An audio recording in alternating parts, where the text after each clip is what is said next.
सनातन धर्म पर थोड़े से विचार इनके सुनेंगे, उसके बाद जागरण चलता रहेगा। जय श्री राम।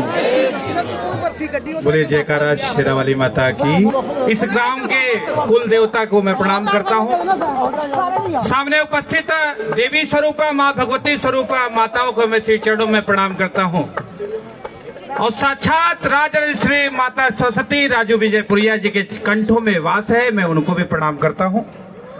और मैं आज बड़े दावे के साथ और सीना ठोक के बोलता हूँ कि बनवाल जो गांव है, मैंने बहुत जिलों में काम किया, उत्तर प्रदेश में काम किया, जम्मू कश्मीर में काम किया, लेकिन बनवाल जैसा गांव मैंने आज अपने जीवन में देखा जहां लोग संगठित होकर के रोड पर निकलते अपने आराध्य के लिए, अपने राम के लिए।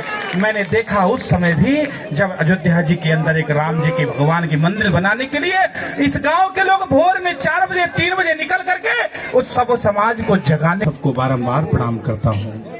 अभी यहाँ पर देवी स्वरूपा भगवती के बारे में, बेटियों के बारे में बात कर रहे थे।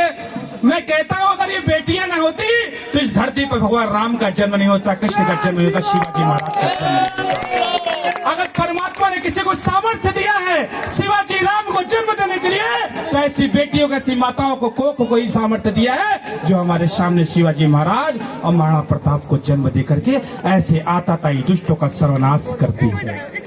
ये सामर्थ्य, ये शक्ति, ये ताकत किसी के अंदर नहीं है।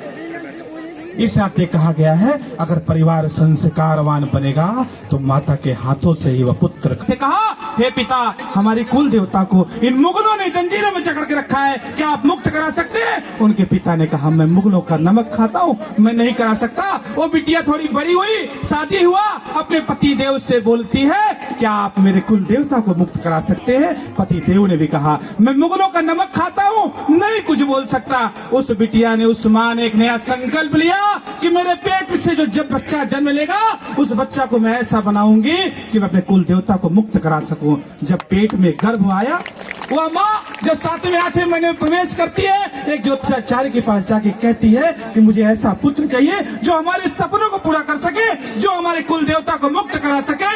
उस ज्योतिषाचार्य ने कहा, माँ, पूरा हो सकता है, अगर इस नक्षत्र में, इस दिन, इस तिथि को अपने पुत्र को तू जन्म देती है तो तुझे वैसा ही पुत्र मिलेगा। वो माँ आती है और 9वें महीने में जैसे गर्भ प्रवेश करता है, अपने पैरों में जंजीर बांध करके उल्टा टंग जाती है, उस नक्षत्र के उस समय की प्रतीक्षा करती है और शिवा महाराज को जन्म देती है।